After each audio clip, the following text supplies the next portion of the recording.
What's going on, guys? This is Chad and welcome to the RC Models and More channel. This is the channel where we talk all things DJI, FPV, models, news, reviews, updates, new drones, all that kind of stuff. I do try to upload stuff on a daily basis, so please consider subscribing. Leave all your comments below in the videos, questions, answers. I like to run a Q&A show once a week that comes out on Mondays, so give me a thumbs up and let's get to the video. So today is another glorious day to be a DJI owner. Our friends at Autopilot have updated Autopilot. Let's take a look at the changelog. Hardware support added to Phantom 4 Advanced, added Matrice 200.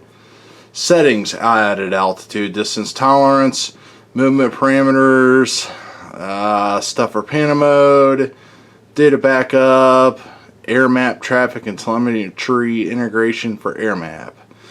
Flight director added prompt to enable multiple flight modes, added Phantom mode frames to execute clockwise for 360 profile. Let's see here. Corrected an issue where the aircraft could drift in cruise mode. Flight dashboard. This is what really interests me. Added new DJI Go inspired flight dashboard. Map. Corrected issue where waypoint mission start marker would not reset after closing a flight plan. Settings. Added flight dashboard style setting.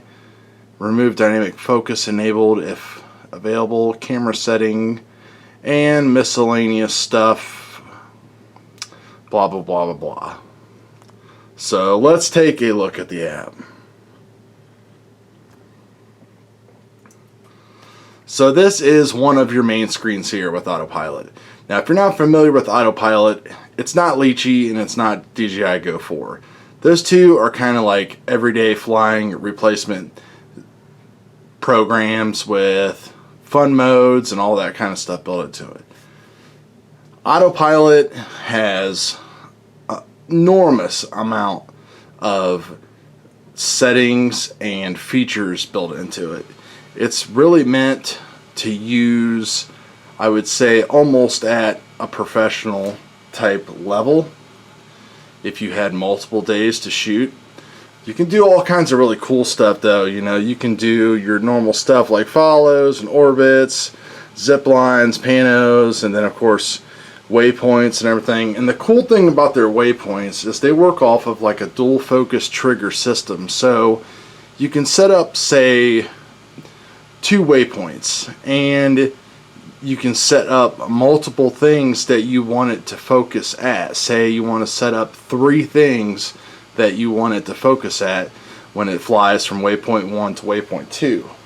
What you do is you add these things called focus triggers along that waypoint line, which will basically smoothly transition from focus point 1 to 2 to 3 as you are flying from waypoint 1 to 2. It's basically about as easy as I can explain it. Trust me, it's a lot better explanation than you will get on their tutorials, because they basically have never reset their tutorials. They've kind of just added and built upon over and over and over what they've done, so it gets kind of confusing. But anyway, we've got a screen recorder built into there, which is nice. We've got more settings in here than you could ever want in your lifetime. You definitely will want to go through all of these before you do anything. They still haven't added 5D button control on the Mavic, which is kind of stupid because it has so many different features that you could use, but at the same time you're really using this to do a lot of automatic stuff, so you really don't need those extra buttons anyway. So now let's go to the flight dashboard. And here you can see your mode controls on this side. So right now we're just in the basic focus mode, which is where you would basically set a focus point and fly around it, and it would keep the point of focus in the center of the frame. Your live view is right here, and down here is your map view. Now the reason why I got away from using Autopilot was because I couldn't use my iPad Mini 3 with it anymore because it's so freaking resource intensive that it just lagged and crashed and all kinds of stuff. So then when I would use my iPhone, you could only see one of these screens at a time, and you had to basically go to done and go back in and out and all this other stuff, and it just really made for a horrible experience. So anyway, the one big thing that I want to try out for you, which I've already tried, is the actual flight dashboard here, the DJI Go inspired one. And for some reason the app is already it's not connected to the Mavic, so not a good start. Try messing with the cords here and see if that does anything. Yeah, there we go. Okay, now we're connected to the Mavic Pro.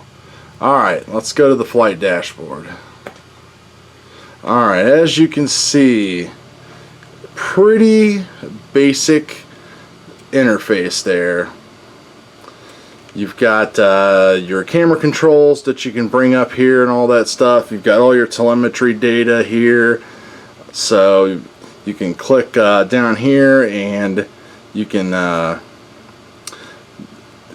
actually look at the map view.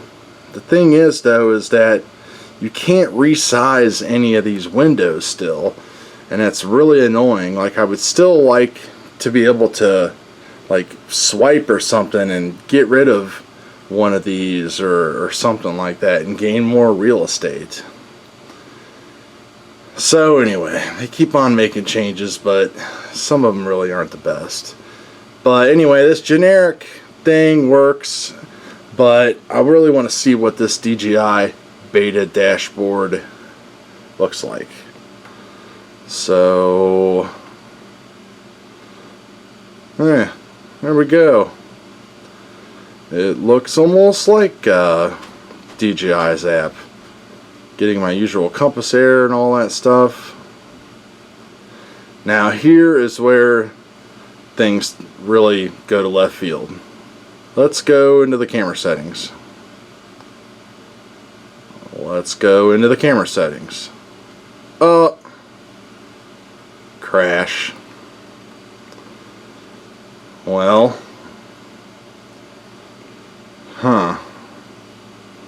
let's switch back and forth between camera and video.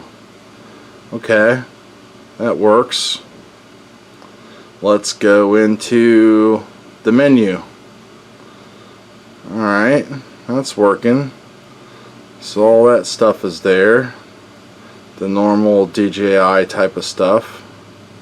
That's nice. Click up here on our mode, our information screen. We can see all the cool stuff up there. Back into the menu. Camera settings. Crash. Well, I think you get the drift. Beta does mean beta. So anyway, back to the classic dashboard, which still works great. The app is awesome. I don't really think 75% of you out there need to pay the 20 or 25 bucks or whatever it is for it. If you haven't bought a third-party app, buy Dji. You'll have so much more fun with Dji, let me tell you. Plus you can do all kinds of cool things with the screen recorder, and I've been testing the DJI goggles with it. It works. No way I would test my goggles with this. I mean, I would use the HDMI output on the Phantom 4, but I would never want to confuse this app too much because it just, I don't know. This app actually, believe it or not, is listed on DJI's website for SDK development partners. So They even promote this thing. So it's a good app. It's just really complicated. I mean, beyond complicated. You can see the different flight numbers that I've done: 13 zip lines, 9 orbits, 9 focus modes, 11 waypoints. So I've played with it quite a bit with the Mavic and the Phantom 4 Pro. But like I said, I really wanted that dashboard to work really nice, and it says it's in beta here, but yet if we go to the changelog, doesn't say anything about that being in beta. See, added new inspired flight dashboard, added flight dashboard style setting. Doesn't say anything about beta. And as we can see, it's Crash City. So anyway, that's it, guys. Gonna be having some more videos on Autopilot though, just because I know some of you out there will want to see it, and hopefully they'll see this and get some feedback and get things updated. So until then, we'll see you guys later, and go download Dji. Yeah, Dji, awesome. Later.